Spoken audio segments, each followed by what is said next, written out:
مسلم league نون Peoples party کی جانب سے ریویو کی درخواستیں دائر کی گئی ہیں مخصوص نشستوں کے معاملے میں، اس کی کارروائی آج شروع ہوئی۔ ایک طرح سے باضابطہ طور پہ آج پہلا دن تھا کارروائی کا، اور ہمارے سنی اتحاد کونسل کے وکیل جناب فیصل صدیقی صاحب نے بینچ کی تشکیل پر اعتراضات اٹھائے۔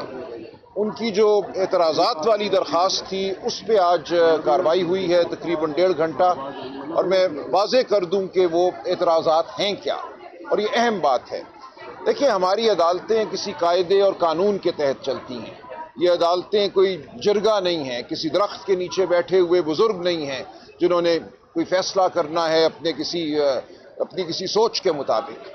ان عدالتوں نے قانون کے مطابق چلنا ہے، قاعدے کے مطابق چلنا ہے، اصولوں کے مطابق چلنا ہے۔ تو ایک اصول جو ریویو کے حوالے سے مسلم ہے، صدیوں سے مسلم ہے پوری دنیا میں، وہ یہ ہے کہ ریویو کا معاملہ جو ہے کم از کم اتنے نمبروں پر مشتمل بینچ سنے گا جس نے پہلے فیصلہ کیا تھا، جتنے نمبر نے۔ اگر پہلا بینچ 13 ممبران پر مشتمل تھا تو ریویو کا بینچ بھی کم از کم 13 ممبران پر مشتمل ہوگا۔ اب ہوا یوں کہ جب اس معاملے کی پہلی سنوائی ہوئی، اس دن جسٹس عائشہ ملک اور جسٹس عقیل عباسی صاحب نے یہ فیصلہ دیا کہ یہ ایسا معاملہ ہے جس میں سرے سے ریویو بنتا ہی نہیں ہے۔ جو فیصلہ 12 جولائی 2024 کا ہے وہ مفصل فیصلہ ہے، اس فیصلے کے بعد کوئی گنجائش نہیں ہے کہ ریویو کیا جائے، لہٰذا انہوں نے نوٹس بھی جاری کرنے سے انکار کر دیا۔ اس کے بعد یہ کیا گیا کہ بینچ کی تشکیل 9 ہوئی اور 13 ممبر بینچ کو 11 ممبر بینچ میں تبدیل کر دیا گیا۔ تو فیصل صدیقی صاحب سنی اتحاد کونسل کی جانب سے یہ اعتراض تھا کہ ریویو پٹیشن کم از کم 13 ججوں نے سننی ہے۔ یہ نہیں ہو سکتا کہ آپ 11 ممبروں پر مشتمل بینچ کے ذریعے ایک 13 ممبر بینچ کے فیصلے کو ریویو کروائیں، اس کو رد کروائیں یا اس کی توثیق کروائیں۔ کم از کم 13 جج صاحبان پر مشتمل ریویو بینچ ضروری ہے۔ یہ آئین کا تقاضا ہے، آئینی کنونشنز کا تقاضا ہے۔ صدیوں سے جو اصول تمام دنیا میں مانے گئے ہیں، جو ہماری سپریم کورٹ نے ماضی میں مانے ہیں، ان کا تقاضا ہے کہ 13 ممبران پر مشتمل ریویو بینچ ہو۔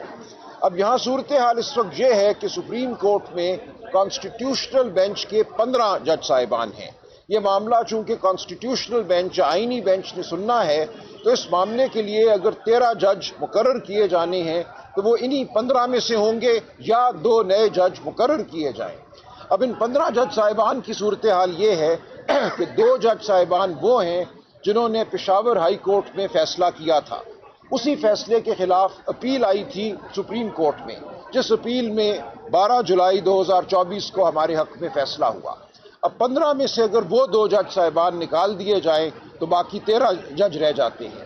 ان 13 میں سے جسٹس عائشہ ملک اور جسٹس عقیل عباسی صاحب کو بینچ سے علیحدہ کر دیا گیا ہے، لہٰذا یہ 11 ممبر بینچ رہ گیا ہے۔